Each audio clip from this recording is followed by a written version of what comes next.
Hey, I'm Hunt, and this is Hunt on LSU, your channel for LSU Fighting Tiger football talk. Enjoy the video. We want you to leave a comment below, hit that like button, and subscribe right below the video. Enjoy. You know, I think what I'm most proud of our team is that they had to go on the road and match the intensity and the physicality of an opponent that was coming off a bye week, and I thought we did that and did that very well. And that was really the mantra all week, was that we had to come off of playing an emotional game, overtime game against Ole Miss, and then really regroup and then go on the road in a hostile environment, if you will, and then play with an extra heartbeat, play physical, play to the echo of the whistle. It was a team that had showed itself on film as one that played that way, and then we had to match it, and I thought we did a great job. That's Brian Kelly yesterday talking about LSU's win at Arkansas. Certainly LSU did match Arkansas's intensity and physicality. They did not fall behind on the road 17-0. As you saw in Columbia, South Carolina, they threw the first couple of punches, got up 10-0, and really controlled throughout the entire game. So I would echo Brian Kelly's sentiments there. I thought LSU did a great job of going on the road. Now the challenge is get up and go do it again. And obviously Texas A&M's not coming off of bye. They're coming off of a road trip of their own to Starkville, but nonetheless an emphatic win there. And you'll have to match Texas A&M's intensity again on Saturday. I wrote this in my postgame column over at LouisianaSports.net, and I talked about it on yesterday's show about having to win multiple different ways. If you can only do it one way, which LSU could only do it one way last year, well, that's not going to get it done. Like it didn't against Ole Miss last year, against Bama last year, against Florida State last year. You have to be able to win in some different ways. And Brian Kelly talked yesterday about LSU kind of showing that a little bit over the last couple of weeks. Trying to find that consistency is really about balance and being good in both phases, running the ball, throwing the ball, stopping the run, being efficient in terms of pass defense. Those are areas that we've worked hard. So winning for me is about how you can get to a level of consistency at all phases. And we're getting better at that. We had some glaring weaknesses in one of those phases or another, and we're shoring those up as we go through the season. Anybody that listened to me last week knows that I harped and harped and harped on LSU's running game and how you have got to go up there and run the ball, and how I thought that Arkansas might back up a little bit because you got an LSU passing attack that hums along pretty good, and just trying to run up the field and get after Garrett Nussmeier against those tackles is, generally speaking, not going to be a great way to go about doing your business, because you're usually not going to get home. And Arkansas didn't have a sack. Now, they did put some heat on Nussmeier early in the game, but LSU ran it enough to keep him honest. And one thing I noticed in looking at the stat sheet today is that LSU has run the ball more in their two true road games than any of the other games. Against Arkansas, LSU ran it 37 times. That was their most running plays all year.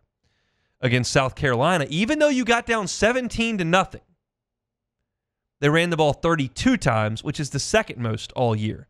LSU's highest outside of those two was 28 against UCLA. So it's not a massive discrepancy, but I do think there is something to that, especially when you consider that LSU fell behind at South Carolina, that they still committed to that running game, and Caden Durham had that breakout game. It's just something you have to do on the road. As good as LSU is in pass protection, as good as Garrett Nussmeier has played, as good as Kyron Lacey is and Mason Taylor is, and as solid as LSU's passing game has been all year, if you become too predictably pass happy on the road, it's a bad recipe, because it's harder to hear the snap count. How many false starts did LSU have? Well, I know the answer. They had 6 in the first half, plus a snap infraction, 7 pre-snap penalties in the first half at Arkansas. And it's just easier for the home crowd to impact you in the passing game than it is in the running game. And I think just taking the air out of the ball and shortening the game and maybe killing the buzz in the crowd by consistently running the ball is just something you have to do on the road. And LSU accomplished that with 158 yards on 37 carries at Arkansas, and at South Carolina, 132 yards on 32 carries. Only the South Alabama game, which was obviously a massive outlier, did LSU run the ball better than those two games. So that's, again, one thing they're going to have to lean on this week as they go to College Station. The run game has to continue to show up. And Caden Durham was good in the game against Arkansas. We know he went down with the dislocated toes against South Alabama. We know he wasn't effective against Ole Miss. How much of that was Ole Miss's defense? How much of that was him being gimpy? I don't know. But he was a little bit better this week against Arkansas. And Brian Kelly talked about his true freshman running back and how proud he is of the effort he gave. I'm really impressed with a freshman running back that is not playing at 100%, but in there playing with grit and toughness and just the kind of resolve that he has. A lot of guys would not be in the game. He's playing at about 80, 85%, but he's got great vision. He's got toughness, keeps his legs moving, and injuries are hard to deal with at any position. But when you're a running back and you've got an injury and you're still fighting through it, I think it says a lot about the young man, and really proud of him. Mississippi State busted a couple runs up the gut on Texas A&M. That A&M front's good. It's a good defensive front. They'd like to have Walter Nolan, I'm sure, but they're good up front. And LSU's going to have to lean on him a little bit and try to run the ball. And Durham's been the only consistent threat as long as he's been out there. Of course, he didn't really play in the USC game, but since then, he's been a real factor when he's been available. I would imagine he's only going to be better on Saturday in terms of his health than he was this past Saturday. I don't know that he's hurting that injury more by going out there and playing. He showed some speed. He showed a little bit of burst.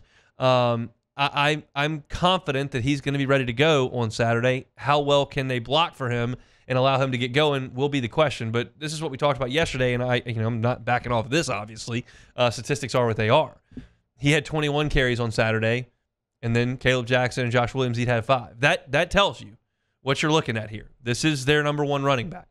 And he's asserted himself, and he deserves that.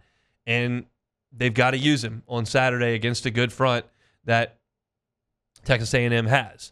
I thought the run game looked good on Saturday. We talked about that on yesterday's show as well. And Brian Kelly mentioned the cohesiveness of the running game and what that looked like against Arkansas.